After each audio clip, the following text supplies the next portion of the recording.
Narayanganj. Opener batsman club Shainpur. Ruel Mia, national medium fast bowler, Sylhet division, last year Gazipur ক্রিকেটার্সের। একে একে জিসান, রুয়েল মিয়া, সোহানরা নিজেদের পরিচয়, প্লেইং রোল এবং কোন পর্যায়ে খেলেছেন তা সংক্ষেপে ব্রিফ করছেন। প্রত্যেকেই বিসিবির এইচপি স্কোয়াডে সুযোগ পেয়েছেন। এইচপির ক্যাম্পে জাতীয় দলের নির্বাচকদের আগমন, তাদের সামনেই স্কোয়াডে সুযোগ পাওয়া ক্রিকেটাররা নিজেদের পরিচয় তুলে ধরেছেন।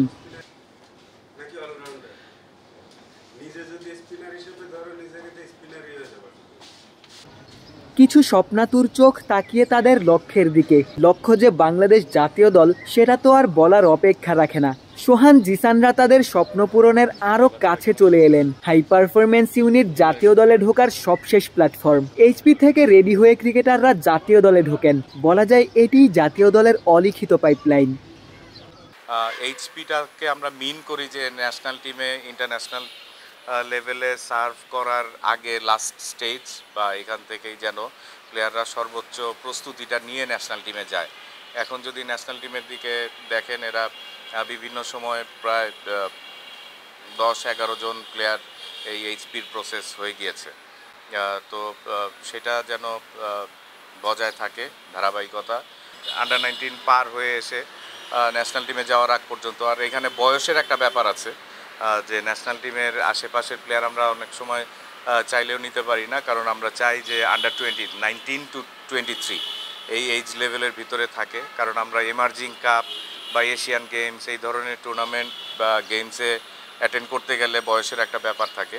আর পৃথিবীর বেশিরভাগ দেশই এই হাই পারফরমেন্সের জন্য এই এজ ফ্রেমটাকে বেছে নেয়।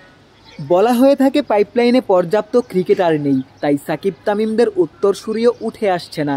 অফ ফর্মে থাকা লিটন শান্তদের বিশ্বকাপ দলে জায়গা দেয়া নিয়ে প্রধান নির্বাচক পাইপলাইনে প্লেয়ার সংকটের কথাই বলেছেন। সেদিনই জানিয়েছিলেন ভবিষ্যতের ক্রিকেটার তৈরিতে এইচপির প্রতি আলাদা নজর থাকবে।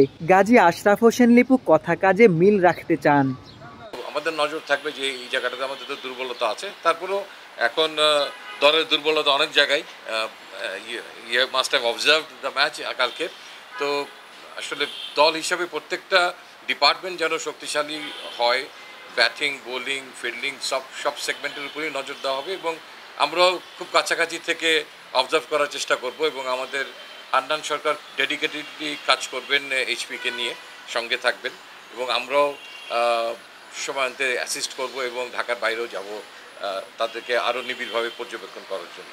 এইচপিতে দারুণ কিছু করলে সুযোগ আসবে জাতীয় দলে। এইচপির এই ক্রিকেটারদের প্রতি তাই নির্বাচকরা বিশেষ নজর রাখবেন। এখান থেকেই ভবিষ্যতের সাকিব তামিমরা উঠে আসবেন, হান্নান লিপুরা এমনটাই প্রত্যাশা করবেন। শেরেবাংলা জাতীয় ক্রিকেট স্টেডিয়াম থেকে ক্যামেরায় আমিনুল ইসলাম সুজনের সঙ্গে গোলাম সারোয়ার, ক্রিকেট 97।